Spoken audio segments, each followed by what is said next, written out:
थे एम्स परिसर में कई तरीके के शिलान्यास और कई उद्घाटन हुए हैं, उनको लेकर के क्या कुछ कहना चाहेंगे सर? एम्स पटना में आज हमारे honourable prime minister Narendra Modi ji ने डिजिटली 4 फैसिलिटीज़ को इनागोरेट किए हैं। इसमें है ड्रोन सर्विसेज। ये जो ड्रोन सर्विसेज का हम इनागोरेट किए हैं, ड्रोन सर्विसेज के माध्यम में जितने पेरिफेरल हॉस्पिटल हैं, जहां लोगों ने रोगी का जो चिकित्सा होता है, हॉस्पिटल का फैसिलिटीज़ नहीं है, उधर एक्चुअली ड्रोन के माध्यम में हम एसेंशियल मेडिसिन को हम वैक्सीन एसेंशियल मेडिसिन को हम पहुंचाएंगे।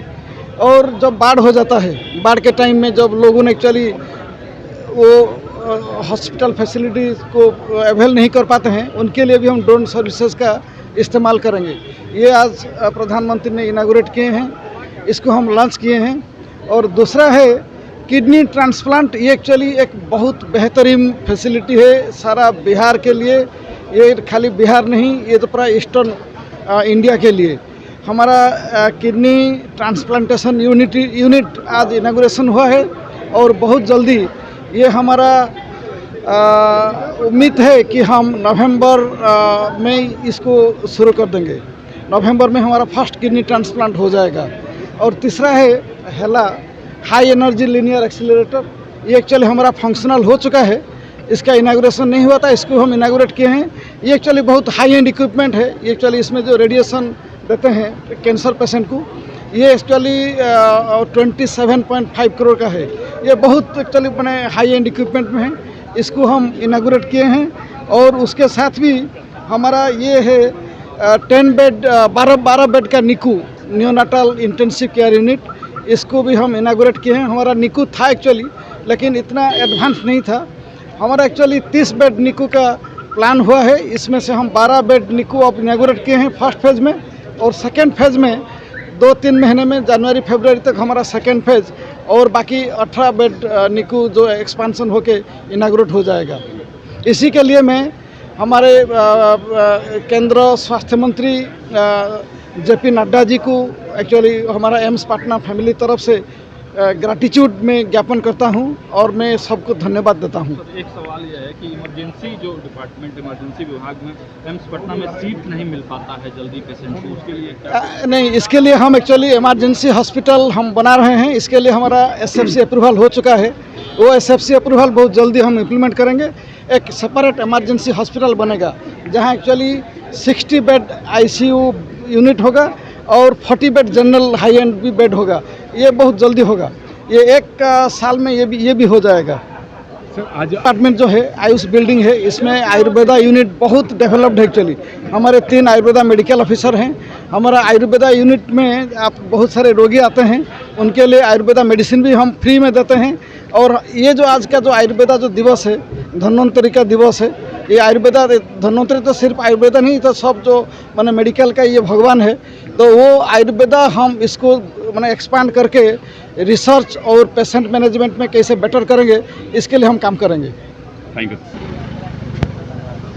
तो आज आयुष दिवस पे मैं सभी अपने आयुष क्षेत्र के चिकित्सकों को, चिकित्सा कर्मियों को और इस कार्य में लगे हुए सभी लोगों को अपनी ओर से शुभकामनाएं और बधाइयाँ देता हूँ। आज भगवान धन्वंतरि की भी पूजा हम करते हैं, और इस आयुष दिवस पे उनका पूजन करके लोगों को आरोग्यता मिले, इसका भगवान से प्रार्थना भी करते हैं। और साथ ही आज देश के आदरणीय प्रधानमंत्री नरेंद्र मोदी जी के द्वारा देश के विविध क्षेत्रों में लगभग 12,900 करोड़ रुपए की विभिन्न योजनाओं का उद्घाटन और शिलान्यास हुआ स्वास्थ्य, शिक्षा और स्वास्थ्य सेवा के क्षेत्र में। इसके लिए मैं आदरणीय प्रधानमंत्री जी का आभार भी व्यक्त करता हूं। पटना एम्स के अंदर भी 4 योजनाओं का आज लोकार्पण हुआ है और वो लगभग 35 करोड़ से अधिक की राशि है, वो आदरणीय प्रधानमंत्री जी के द्वारा हुआ। उसके लिए भी प्रधानमंत्री जी का आभार व्यक्त करता हूं। और जिस तरीके से हमारे आदरणीय मुख्यमंत्री नीतीश कुमार जी और आदरणीय प्रधानमंत्री जी दोनों लोग मिलके बिहार के स्वास्थ्य सेवाओं को लगातार बेहतर करने की दिशा में काम कर रहे हैं, मैं इसके लिए अपने दोनों मार्गदर्शक नेताओं को, नेतृत्व करने वाले नेताओं का आभार व्यक्त करता हूं। और आज एक बहुत बड़ा दिन देश के वैसे हमारे सम्मानित बुजुर्गों के लिए है जिनकी अवस्था 70 वर्ष की हो गई है। आज प्रधानमंत्री जी ने जो हमारी आयुष्मान योजना है, उसी आयुष्मान योजना के तहत 70 वर्ष से ऊपर के सभी लोगों के लिए 5 लाख रुपए तक का वार्षिक इलाज मुफ्त में करने के योजना का शुभारंभ कर दिया।